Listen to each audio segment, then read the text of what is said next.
El agujero que el científico Joseph Farman descubrió en la capa de ozono Sí, ingeniero. a la humanidad en el año de 1985, hoy muestra recuperación gracias al esfuerzo internacional que logró el Protocolo de Montreal. Científicos de la Administración Nacional de la Aeronáutica y del Espacio, NASA, por sus siglas en inglés, y la Administración Nacional Oceánica y Atmosférica, NOAA, indican que el nivel de sustancias que destruyen la capa de ozono, identificadas como clorofluorocarbonos, en este 2014, han disminuido un 9% por debajo del máximo récord que se registró en el año 2000. Aquí le presentamos un recuento de las variaciones que el agujero en la capa de ozono ha presentado desde la década de los 80. 1985 fue el año en que se dio a conocer que el agujero en la capa de ozono amenazaba la vida y la estabilidad del planeta. La superficie máxima cubierta por el agujero de ozono fue de 18.8 millones de kilómetros cuadrados. En 1990, la superficie del agujero fue de 21.1 millones de kilómetros cuadrados. Por lo general, la deficiencia de ozono encuentra su mayor tamaño entre los meses de octubre y septiembre. 1994, el hoyo en la capa de ozono seguía siendo preocupante, pues alcanzó el tamaño de 25.2 millones de kilómetros cuadrados. El año 2000 presentó el registro más alto que se ha detectado, ya que el agujero alcanzó la medida de 29.9 millones de kilómetros cuadrados. 2006. En este año, la superficie del agujero en la capa de ozono fue de 29.6 millones de kilómetros cuadrados, cifra aún alta, aunque en la mayor parte de Europa los clorofluorocarbonos estaban casi erradicados. Los colores morado y azul indican la deficiencia de ozono. Vemos en pantalla esta imagen que corresponde al año 2011, donde el tamaño del agujero fue de 26 millones de kilómetros cuadrados. En 2013, el área máxima de un día fue de 24 millones de kilómetros cuadrados. Desde este momento, ya se apreciaba que los niveles se recuperaban, pero no se podía concluir nada.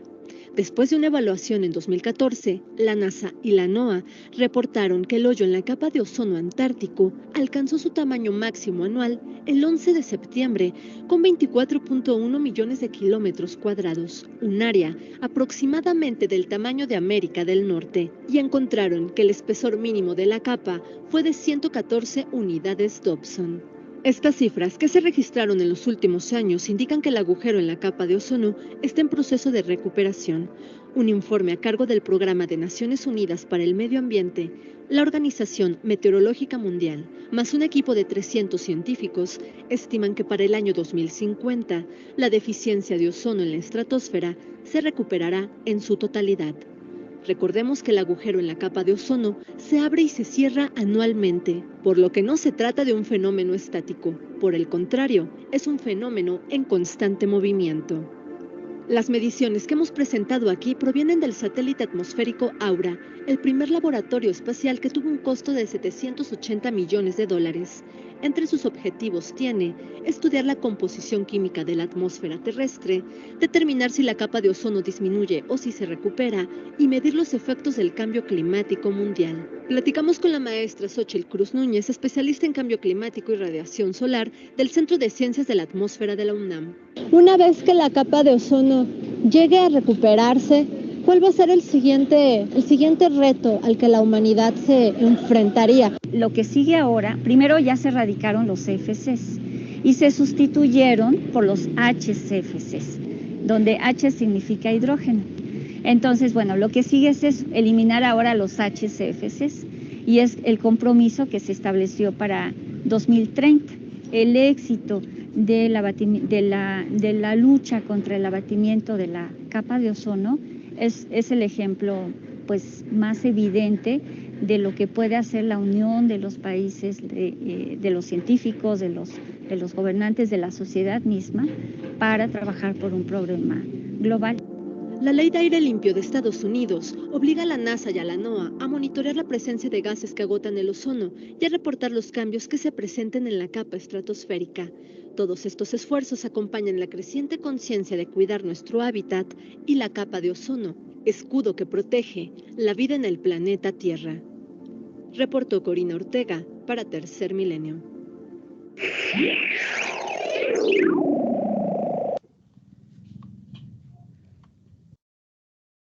Ok, chicos, ¿hoy sí la pudieron escuchar? Sí, hoy sí, Sí, profe. Profe, hoy sí. Entonces, Sí, profe. ¿y cómo? Sí, profe. Ah, bueno.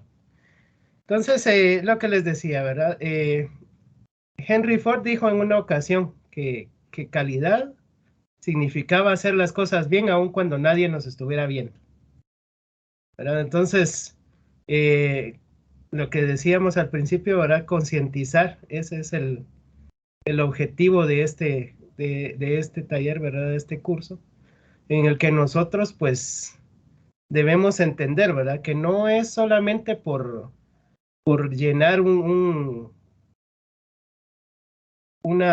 condición, por llenar un formato, por ser parte de algo que legalmente se debe de hacer, sino porque de corazón nosotros debemos pensar, ¿verdad? Que pues nuestras familias van a heredar el mundo que nosotros les dejemos, ¿verdad?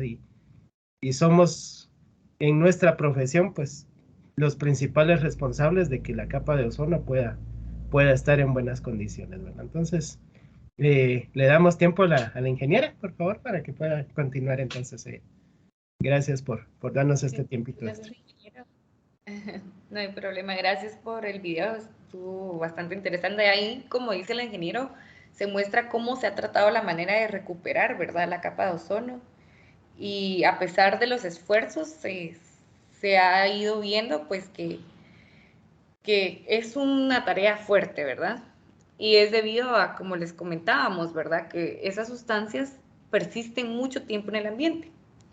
Y poder eliminarlas es imposible, ¿verdad? Ellas mismas tienen que morir, se podría decir, en el ambiente para que ya no sigan ocasionando estos problemas. Entonces, la única manera que nos queda para poder seguir apoyando nuestro planeta y la capa de ozono es evitar que se sigan acumulando sustancias, porque eso implica que si se acumulan más sustancias, habrá más tiempo, ¿verdad? O sea, va a haber más tiempo y se va a aumentar el tiempo en el que se va a seguir eliminando la capa de ozono, y entonces es nuestra tarea, ¿verdad?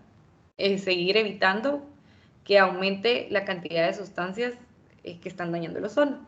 Entonces, como les comentábamos, pues estos daños, no solamente hablamos del daño al ozono y que se dañan los ecosistemas aquí, el tema de la Antártida, sino que hablamos ya de daños en la superficie, ¿verdad? Que parte de esos daños es el daño de la supresión del sistema inmunológico y del ADN de los seres humanos, de las plantas y animales. ¿Cómo nos puede dañar a nosotros la supresión del sistema inmunológico y del ADN? Ustedes saben que pues cuando nosotros estamos más expuestos a la radiación solar, nuestro cuerpo tiende a debilitarse, ¿verdad? Nos ha pasado. Acá en muchas partes de nuestro país sabemos que hay distintos climas. Las personas que pues viven en climas con altas temperaturas ya están acostumbrados, ¿verdad? Se acostumbran al calor, pero cuando hay personas que no están acostumbradas y llegan a estos lugares y están bastante tiempo expuestos a esas temperaturas y al sol, se debilita el cuerpo, ¿verdad? Porque no estamos acostumbrados. Pero ya no hablamos de que porque una persona que no vivía, supongan que una persona que vivía en la ciudad que se va para Escuintla no vaya a soportar, sino que ya hasta personas en esos lugares muy, muy cálidos se han quejado y se han dado cuenta que las temperaturas han cambiado, ¿verdad?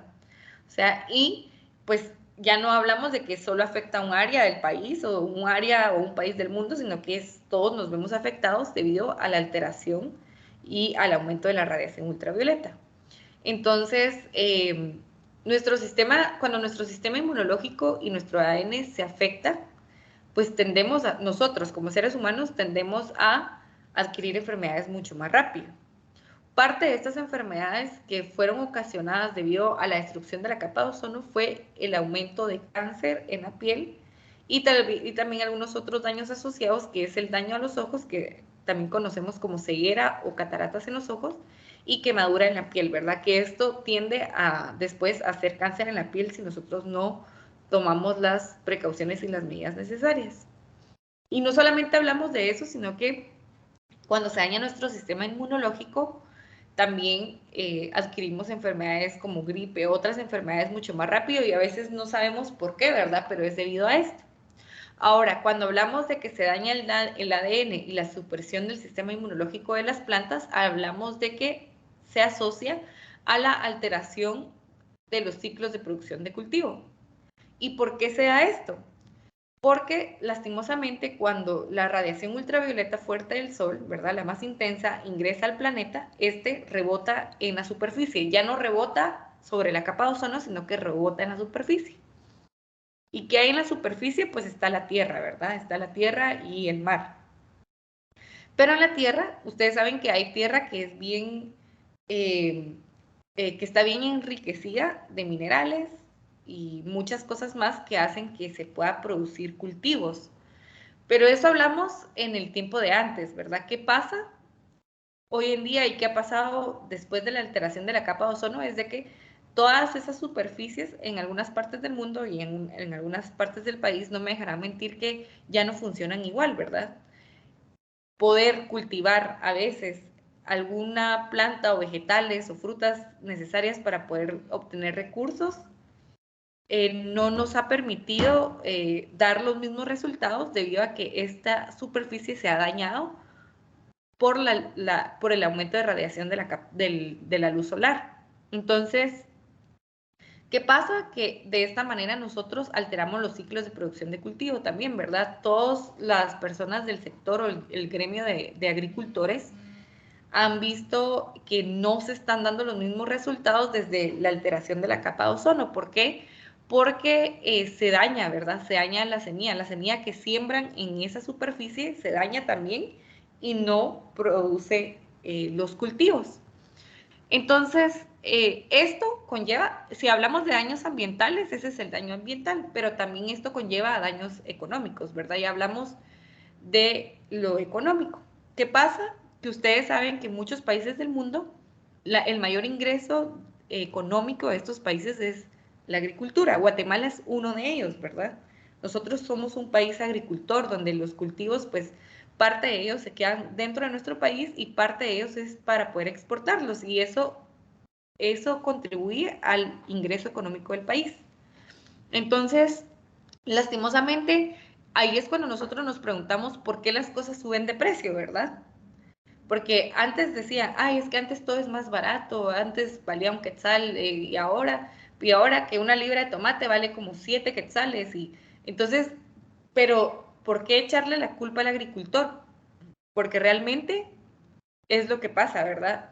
El alterar nuestra superficie, el alterar, pues, las semillas de las plantas, los vegetales del sector agrícola, ¿verdad?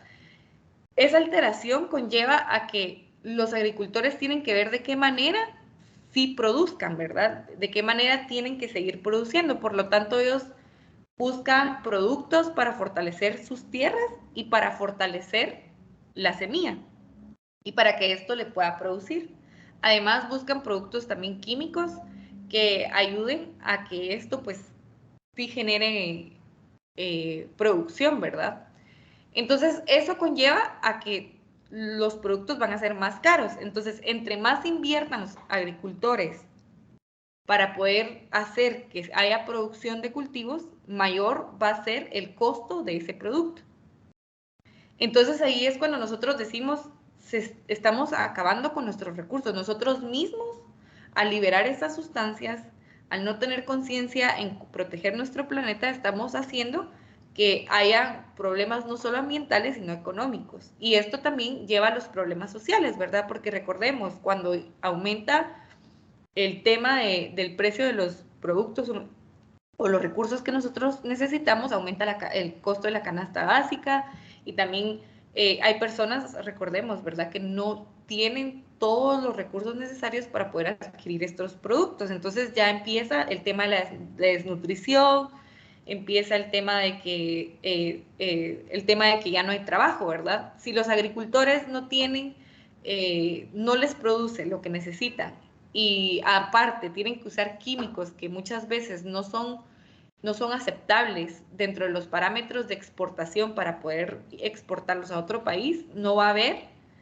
dinero para poder dar trabajo acá en Guatemala, ¿verdad? Entonces, ahí es cuando nosotros nos ponemos a pensar cómo es que el medio ambiente, ¿verdad? El no proteger nuestro ambiente afecta no solamente los aspectos económicos, sino que los aspectos sociales. el no tener ingresos, no hay oportunidades de empleo, ¿verdad? No hay cómo pagarles a las personas que han aportado en estos procesos. Entonces, al final, alterar el ambiente es alterar todo, ¿verdad? Alterar nuestras necesidades y nuestros recursos. Y si hablamos de supresión del sistema inmunológico y daño del ADN en el tema del océano o los seres vivos que están en el océano, hablamos de la alteración de la cadena alimenticia de los mares por disminución del fitoplancton, el zooplancton, que es el alimento básico para los organismos acuáticos.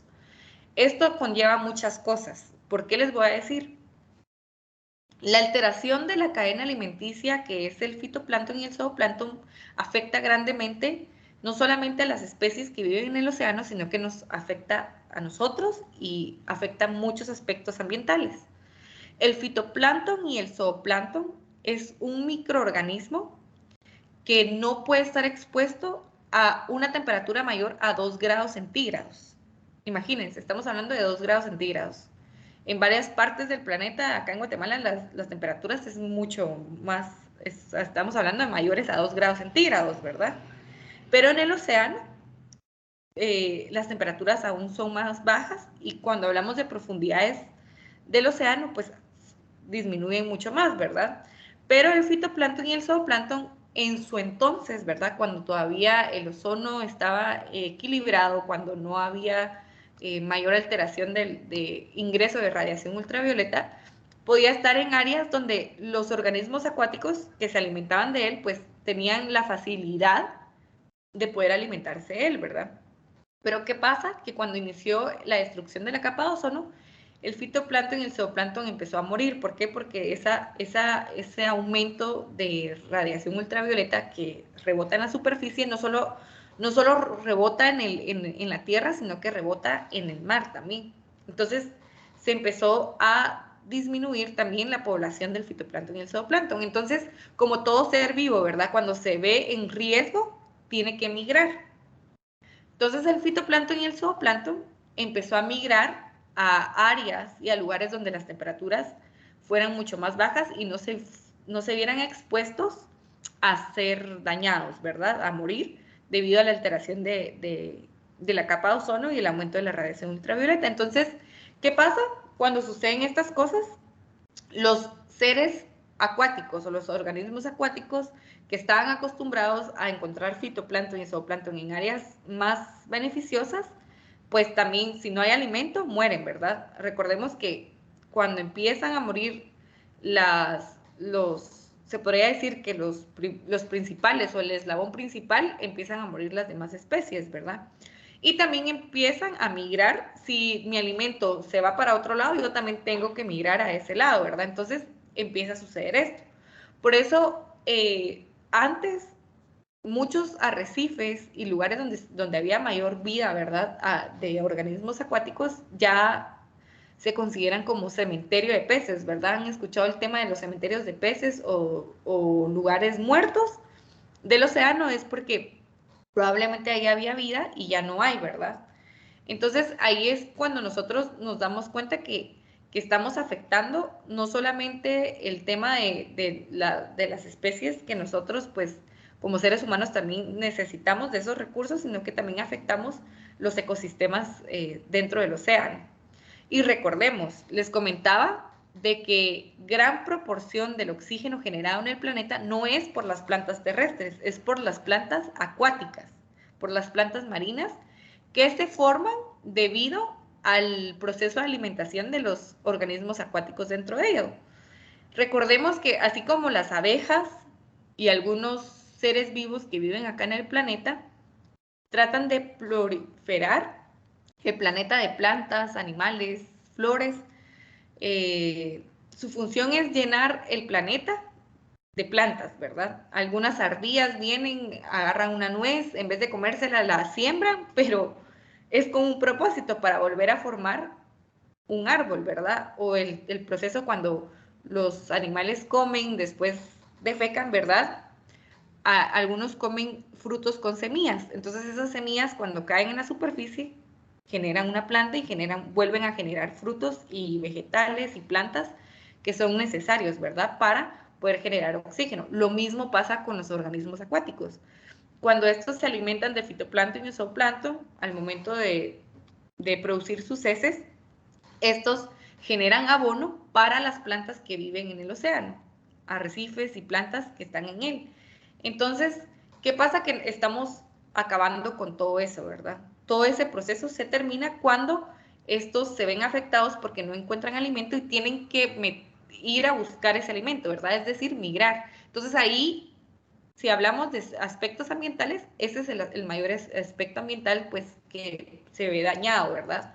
Además de que si se altera o se dañan las plantas marinas, recordemos que empezamos a disminuir nuestro oxígeno. ¿Por qué? Porque ya son generadoras de oxígeno y si no hay plantas dentro del mar, no vamos a estar generando oxígeno para nosotros. Y también la generación del oxígeno para la capa de ozono, ¿verdad? Entonces, si hablamos de aspectos económicos, recordemos, ¿verdad? Cuando los animales o los seres acuáticos migran a lugares más profundos, recordemos que en muchos países del mundo hacen pesca y parte de esa pesca pues es adquirir alimentos para nosotros, ¿verdad? Otro tipo de recursos. Entonces, ¿qué pasa? Que antes los pesqueros decían, yo venía, me ponía en la orilla y a unos metros de la orilla ya encontraba peces. Pero hoy en día ya no es así, ¿verdad? Los pesqueros tienen que invertir en máquinas, en barcos mucho más eficientes para poder ir a áreas mucho más profundas o más lejanas de la orilla para poder adquirir productos o alimentos o recursos como estos. Eso implica, el invertir implica que el costo va a aumentar. Entonces, por eso ahora dicen, es que los mariscos son más caros y que... ¿Por qué son más caros? Porque ellos tienen que ir a lugares más lejos de la orilla del mar y a profundidades, ¿verdad? Para poder buscar estos recursos. Entonces, por eso mismo, entonces ahí es cuando nosotros decimos, si las cosas aumentan de precios, porque estos gremiales o estos sectores se han dado la tarea de tener que invertir más para que realmente estos recursos todavía lleguen a nosotros. Pero ¿con qué necesidad, verdad? Antes tal vez no era necesario tener que hacer esta gran cantidad de inversión cuando todo lo teníamos a la mano. Entonces, recordemos, el medio ambiente, dañar nuestro ambiente significa dañar nuestra economía y dañar los aspectos sociales en los lugares donde nosotros vivimos. ¿Por qué? Porque hablamos de que si no hay cómo obtener recursos, no hay cómo pagarle a la gente, darles trabajo y ahí empieza a afectar, ¿verdad? El tema de que no hay recursos para familias, empieza el tema de la desnutrición, entre otras cosas. Entonces, sí hay que tomar conciencia. Por eso es de que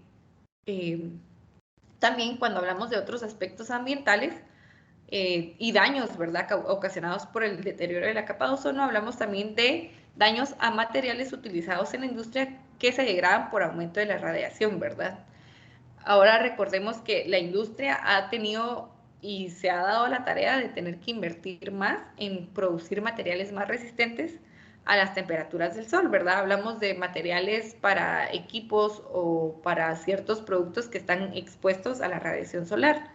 Entonces, eso implica también de que si ellos tienen que invertir más para que los materiales sean más resistentes, significa que estos materiales y productos para los sectores, ¿verdad?, de la industria van a tener que invertir más. Por lo tanto, los productos que nosotros consumimos a través de esos materiales, máquinas o productos que están expuestos a la radiación solar van a aumentar. Entonces, todo tiene una cadena, ¿verdad? Al final, la radiación ultravioleta no solamente afecta en aspectos ambientales, sino también afecta en aspectos económicos. Entonces, debido a todo esto, a estas derivaciones y estos daños asociados, es de que los científicos dijeron, momento, o sea, no es solo estamos afectando el ambiente, estamos afectando nuestros recursos, estamos afectando nuestra economía, estamos afectando, o sea, todos los países se ven afectados y pues Guatemala es uno de ellos, ¿verdad? Recordemos que nosotros somos un país que está expuesto a ser afectado grandemente por el aumento de temperatura en el planeta. No solo Guatemala, hay muchos otros países que aún más se ven afectados, ¿verdad? Porque las temperaturas son altas y se siguen elevando. Entonces, hay que tomar conciencia de esto, ¿verdad? Entonces, los científicos dijeron, no, hay que actuar, o sea, Ya no hablamos solo de derretimiento de polos, estamos hablando que todo lo que está en el planeta se está afectando.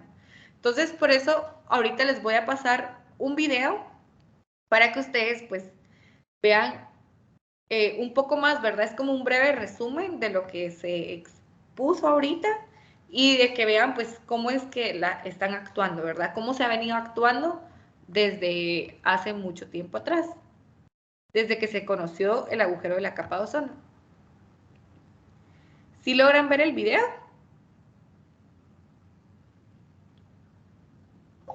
Sí. ¿Lo escuchan? Porque el sol.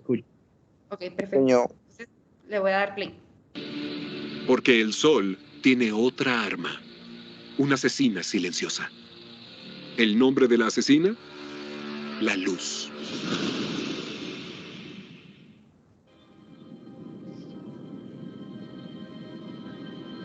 Todo gira alrededor del sol, literalmente. Es el gran jefe del sistema solar. Pero su arma más engañosa es algo que generalmente consideramos como nuestra amiga. La luz. Vemos la luz visible del sol, pero también existe la luz ultravioleta. Esa luz puede hacer un daño significativo. Cada ojo de buey tiene capas especiales, diferentes filtros UV. En la Estación Espacial Mir había una que no los tenía. Cuando flotabas sobre esa cosa, si te caían los rayos solares en menos de un minuto, verías tu piel enrojecida. Es una locura, ¿verdad? En el espacio necesitas un traje espacial de $12 millones para protegerte del sol. Mientras que en la superficie de la Tierra, una simple crema hace el trabajo perfectamente bien.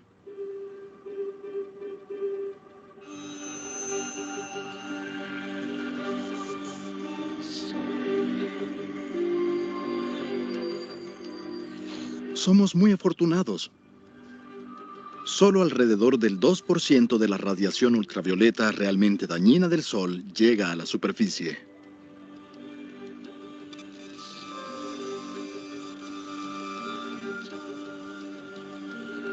Si toda llegara a la Tierra, la piel se quemaría en cuestión de segundos. Ese es solo el comienzo.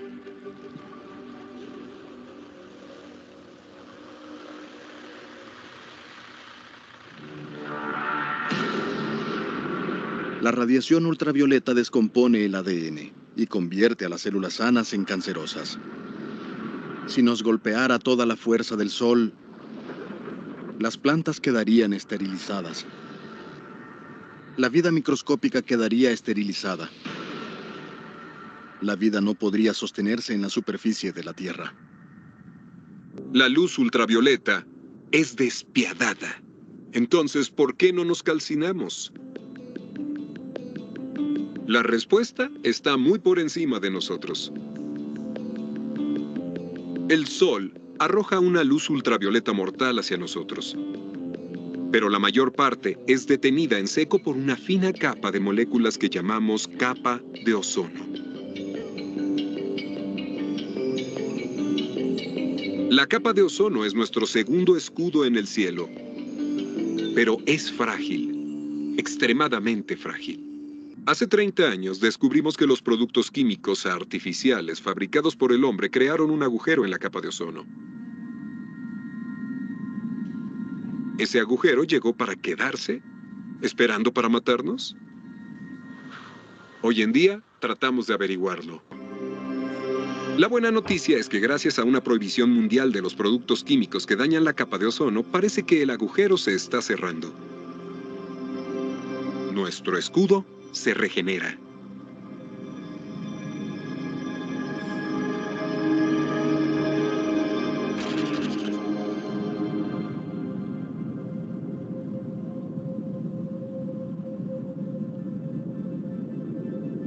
Nuestro planeta no es un objeto inanimado. Es algo viviente, un ser vivo que se cura a sí mismo.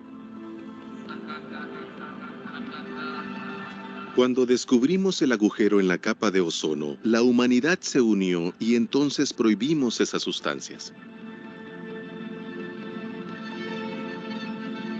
Miras hacia abajo y ves un planeta frágil que sostiene la vida en su superficie, frente a una hostilidad increíble, y por eso te vuelves mucho más sensible, creo, a la necesidad de protegerlo.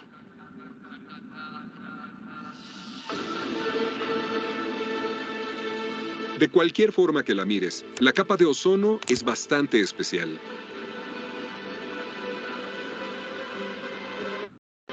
Este escudo nos cuidó durante millones de años. Incluso antes de que la humanidad bajara de los árboles. Incluso antes de que los dinosaurios caminaran sobre la Tierra. Sin la capa de ozono, no existiría la raza humana. Ok. ¿Qué les pareció el video? ¿Alguien que me pueda decir?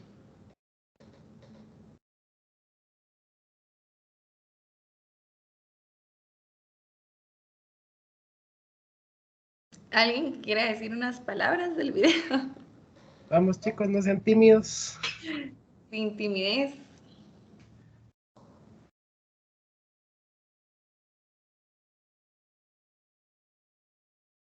Buenos días, mucho gusto. Buenos días.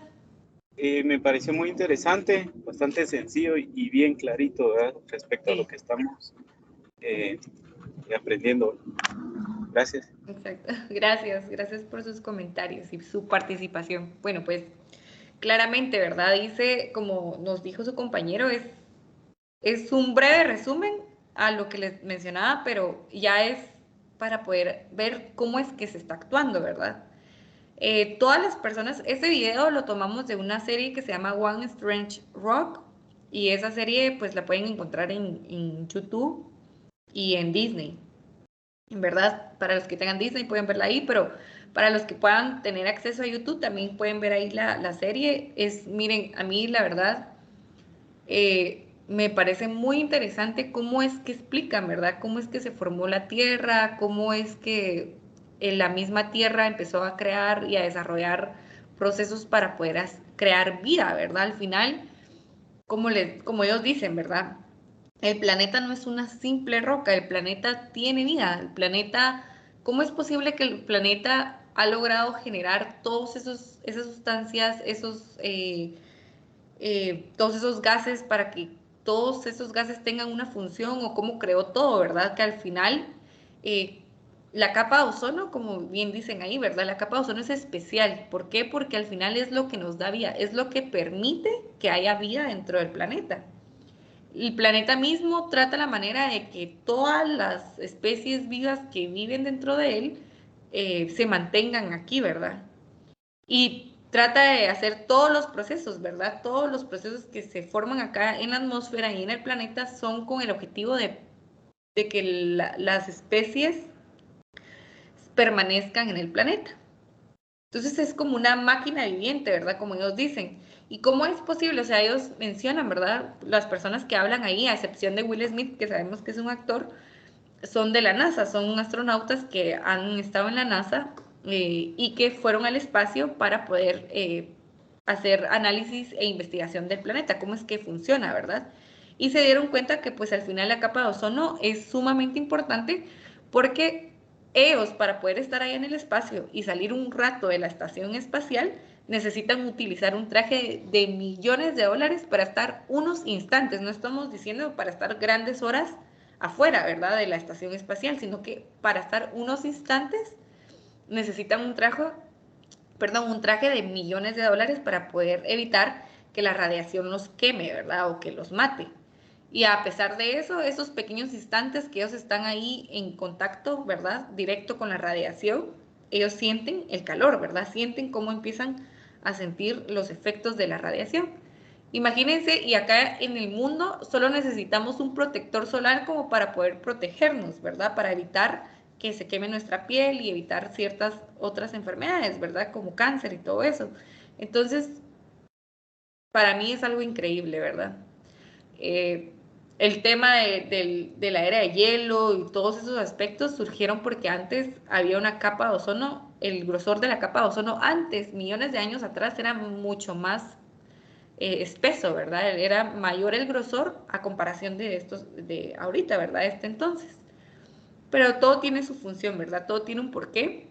Y como les digo, el planeta mismo tiene vida, ¿verdad?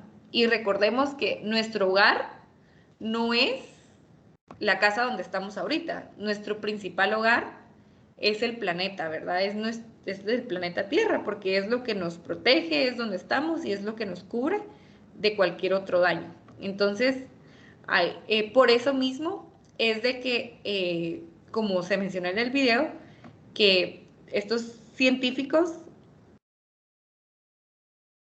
perdón, ¿me siguen escuchando? Sí, ingeniera. Sí, señor. Es que dicen Así que se es. trabó, no Sí, señor, sí, regresar. señor. Permítanme un segundo, es que no puedo regresar a la pantalla para poder seguir. Disculpa, creo que se trabó mi computadora.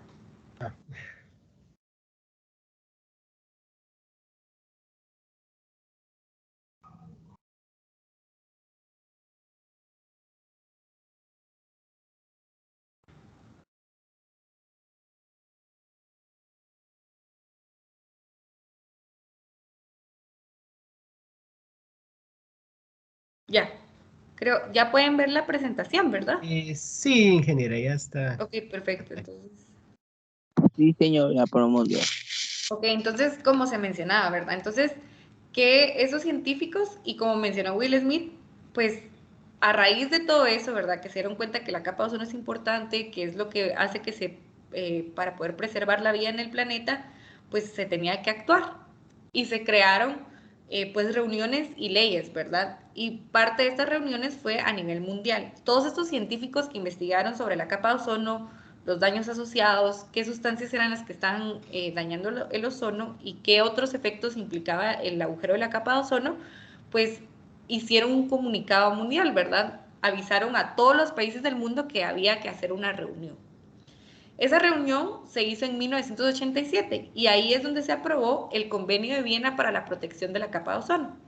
Guatemala firma el Convenio de Viena, o sea, se hace parte del Convenio de Viena y lo ratifica con el decreto número 3987. O sea que hay un decreto acá en Guatemala que es el decreto 3987 que ratifica el Convenio de Viena, es decir, que lo vuelve ley aquí, ¿verdad? En Guatemala. Y el Convenio de Viena, su objetivo es proteger la salud humana y el medio ambiente contra los efectos resultantes de las actividades humanas sobre la capa de ozono, ¿verdad? Es como la primera respuesta internacional al agotamiento de la capa de ozono. El Convenio de Viena ha sido uno de los convenios de mayor éxito porque todos los países del mundo, con el Vaticano también, o sea, porque el Vaticano se considera otro país, entonces ellos buscan unirse para poder proteger la capa de ozono, firmando el Convenio de Viena. Pero el Convenio de Viena sirve solamente para dar a conocer qué era lo que estaba pasando, ¿verdad? ¿Qué sustancias se estaban dañando? ¿En qué cantidades se estaban utilizando? ¿En qué sectores? ¿Cuál era la importancia de estas sustancias? ¿Cómo se iba a actuar? ¿Cómo íbamos a actuar para poder proteger la capa de ozono? Cómo se estaba viendo afectados los otros países, porque les decía, ¿verdad? No todos los países tenemos los mismos ecosistemas, no todos los países somos iguales, ¿verdad? Todos manejamos temperaturas, climas distintos, entonces algunos se veían más afectados que otros, ¿verdad? O sea que los efectos o los daños asociados eran mayores. Entonces el Convenio de Viena iba a servir para poder seguir investigando y seguir proporcionando, ¿verdad? Que hubiese un intercambio de información entre todos los países, ¿verdad? Saber, porque posiblemente acá se utilizaba una sustancia y en otro país no, pero si no se utilizaba la misma sustancia, probablemente se utilizaba otra, entonces había que investigar, ¿verdad? Pero ¿cómo íbamos a contrarrestar los daños? O sea, ya sabíamos qué daños habían, qué sustancias estaban ocasionando los daños, pero ¿cómo íbamos a actuar? Entonces, a raíz de esto surge el Protocolo de Montreal. El Protocolo de Montreal se firma en 1989 Y Guatemala se une al protocolo de Montreal también con el decreto 3489, ¿verdad? Esto se vuelve ley a través del decreto 3489. Entonces, el protocolo de Montreal ya es como un mecanismo de acción, es decir, el protocolo viene a reducir la producción y el consumo de las sustancias que se consideran sustancias que dañan el ozono. Entonces, el convenio de Viena es para dar a conocer, ¿verdad?, qué es lo que está pasando. Y el protocolo de Montreal es para venir a mitigar los daños que esas sustancias estaban haciendo al ozono y también a todo el planeta, ¿verdad? Entonces, el protocolo de Montreal viene a establecer que se tiene que reducir y eliminar en su totalidad toda la producción y el consumo de las sustancias que estaban dañando el ozono. Entonces, el protocolo de Montreal, pues, ese era su mayor objetivo, ¿verdad? Pero en su momento yo les mencionaba que no todas las sustancias dañan de la misma forma, ¿verdad? Los CFCs eran el grupo de SAOs, de sustancias agotadoras de ozono, que se consideraban más dañinas, porque en ese entonces se utilizaban en muchas aplicaciones y eran liberadas en grandes cantidades, ¿verdad? Por la cantidad de sectores que utilizaban esta sustancia. Lo mismo con el bromuro de metilo, que era una sustancia que pues se liberaba en grandes cantidades y muchos gremiales de la agricultura lo utilizaban. No solamente la agricultura, sino que por temas cuarentenarios, ¿verdad? Y qué país no tiene aduanas, ¿verdad? Entonces, fueron sustancias que fueron el principal objetivo. Entonces, como les digo, el protocolo de Montreal iba a actuar de acuerdo a estrategias, con el objetivo de no perjudicar a los sectores que utilizaban estas sustancias, ¿verdad? Porque al final del mercado no podemos eliminar de una vez, ¿verdad? No podemos decir, ay, bueno, esta sustancia está dañando, mañana la eliminamos y chao, bye, ¿verdad? No, sino que había que ver de qué manera se iban a estar eliminando las sustancias de acuerdo a las necesidades del sector, ¿verdad?, de uso de esta sustancia. Entonces, por eso es que se crean las enmiendas. Las enmiendas son como estrategias específicas que surgen para poder accionar contra los daños que se están ocasionando por las sustancias agotadoras del ozono. Las enmiendas del protocolo de Montreal, Guatemala las firma en el 2001 y lo ratifica acá en Guatemala con el decreto 17/2001. La primera enmienda que ratifica o que se implementa acá en Guatemala y en muchos países del mundo es la enmienda de Londres, que surge en 1990.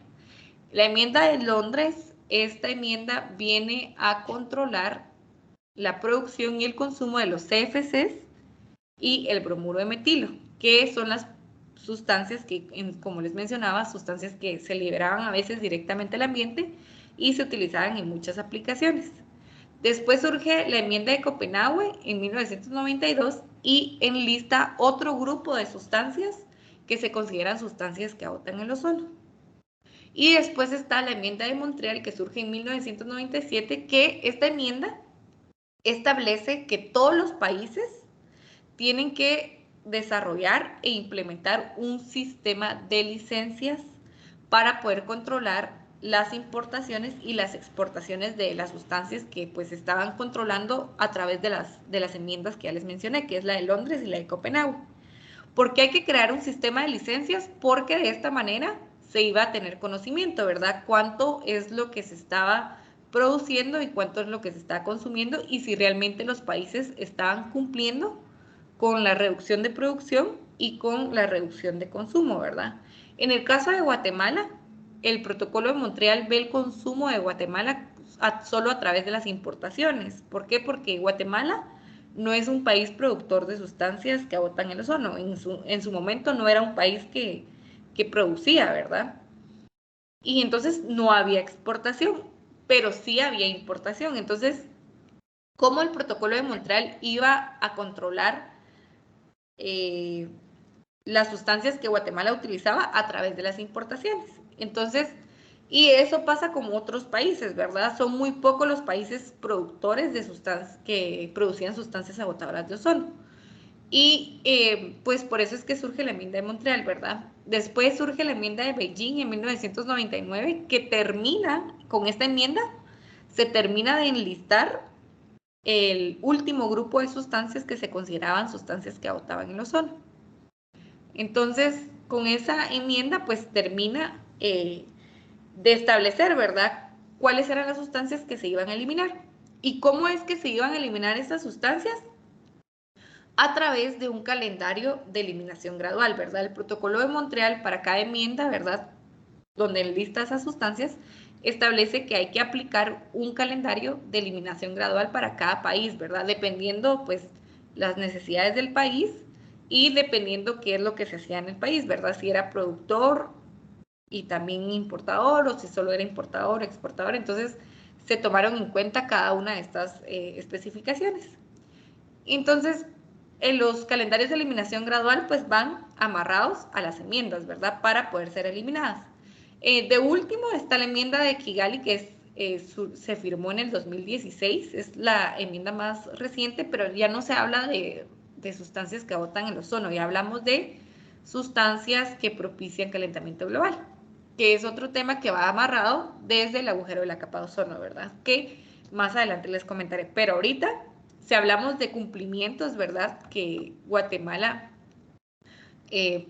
ha hecho ante el protocolo de Montreal, hablaremos de la primera enmienda, ¿verdad?, la enmienda de Londres, donde se enlistó los CFCs y el bromuro de metilo. Entonces, al momento de que Guatemala firmó la enmienda de Londres, pues se estableció que iba a tener que cumplir con los calendarios de eliminación gradual de los CFCs y del bromuro de metilo. Y fue un compromiso que claramente Guatemala cumplió, ¿verdad? ¿Por qué? Porque este calendario en Guatemala inició en el 2002 y finalizó en el 2010.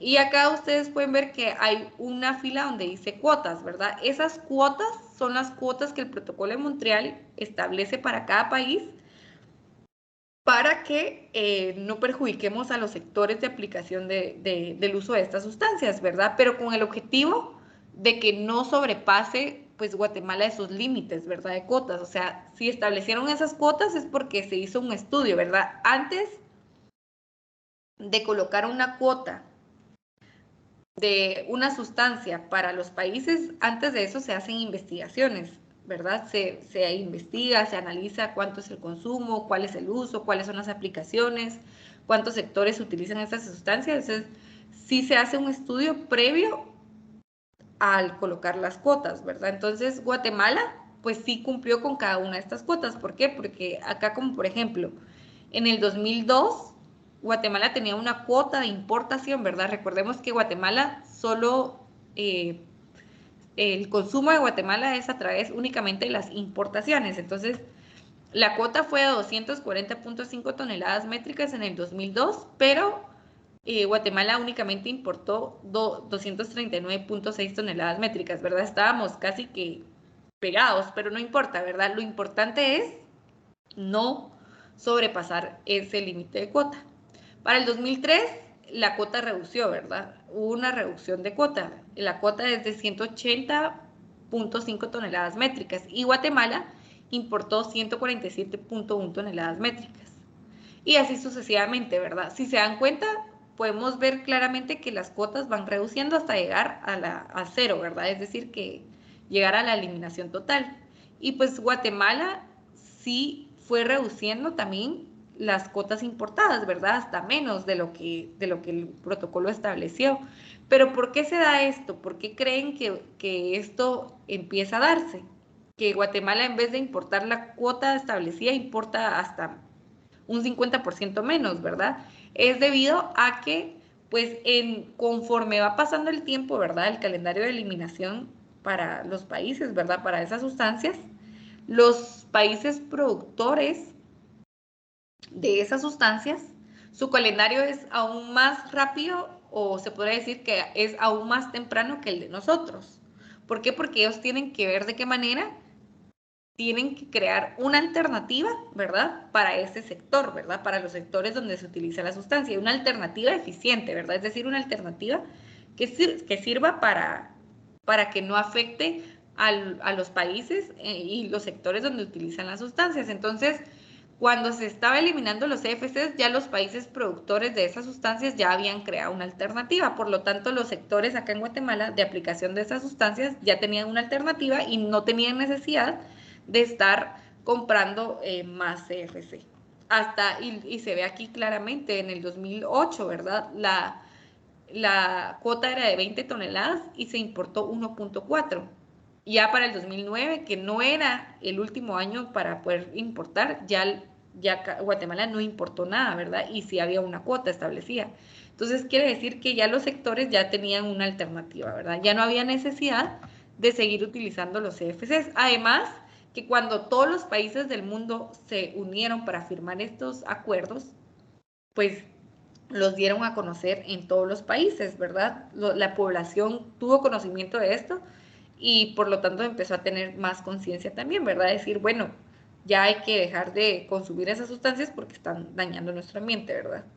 Entonces, ¿cuál es el objetivo de la reducción de estas sustancias y de establecer cuotas? Es para ver realmente cuánto aporta cada país, ¿verdad? El establecer una cuota me establece un indicador, ¿verdad? Es decir, que si Guatemala no importó la cuota establecida en el 2005 e importó menos de esa cuota, significa que evitó que se liberaran 27.5 toneladas métricas al ambiente. Es decir, eso es un aporte ambiental. ¿Por qué lo digo así? Porque evitó que se liberara, porque sabemos que lastimosamente en muchas aplicaciones donde se utilizaban los CFCs, los CFCs se liberaban directamente, ¿verdad? Les comentaba que en algunos sectores estas sustancias se liberaban directamente.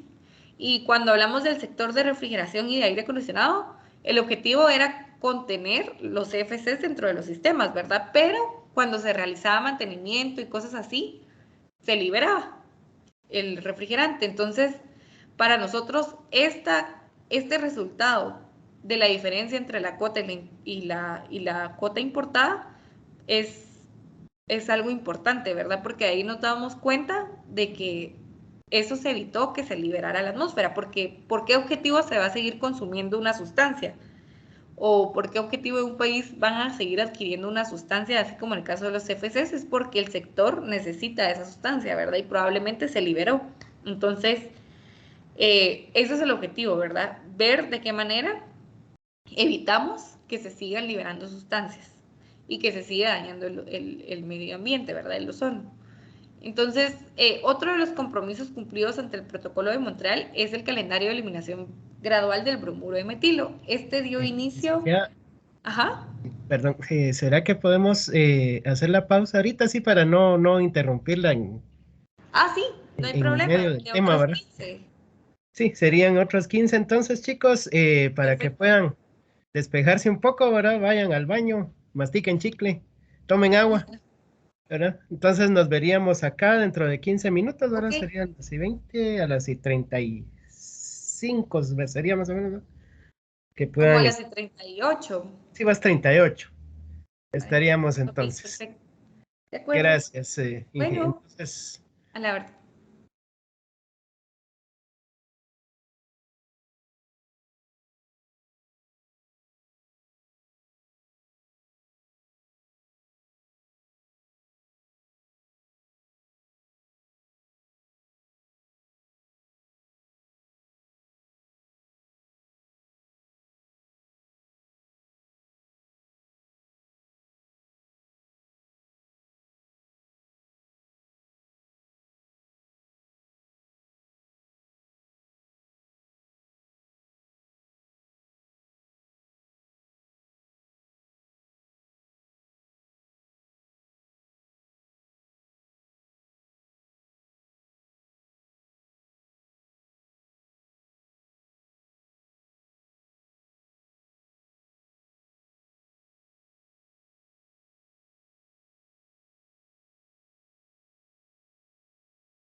Bien, jóvenes, ya estamos todos de vuelta. ¿Me pueden escuchar?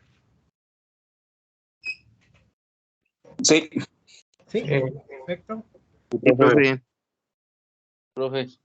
Sí, profe, ya listos. Sí, profe. Entonces, vamos a dar tiempo. Ingeniera, no sé si está por allá. Buenos días. Buenas. Ya. Solo si me dieran un minuto, quiero compartir con ellos un Con mucho video, gusto, nada ingeniero. más. Dele, no hay problema.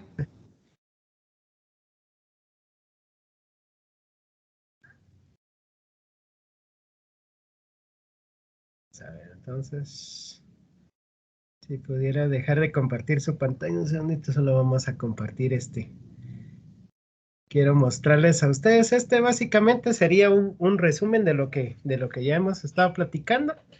Y iniciaríamos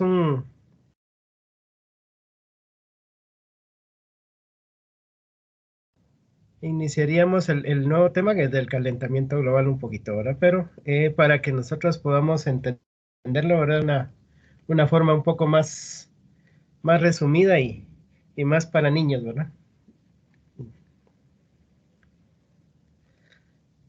Entonces, solo me dicen si lo escuchan bien. Pone más caliente. ¿Sabes por qué? Mira. ¿Sí se escucha? Sí. Sí, profe. Sí, Sí, profe, sí se escucha. Sí se escucha.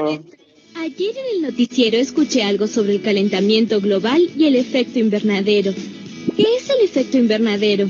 El efecto invernadero es algo que ocurre en la naturaleza y mantiene la temperatura constante del planeta por largos periodos de tiempo. ¿Pero el efecto invernadero no se produce por la contaminación? No, el efecto invernadero es natural. Ocurre desde hace millones de años. Ustedes saben que en la atmósfera hay diferentes gases disueltos que forman el aire. Pero además, en las distintas capas, esos gases varían, así como varía también la temperatura en cada una de las capas. Muchos de estos gases son llamados gases invernadero, porque son los responsables de este efecto, principalmente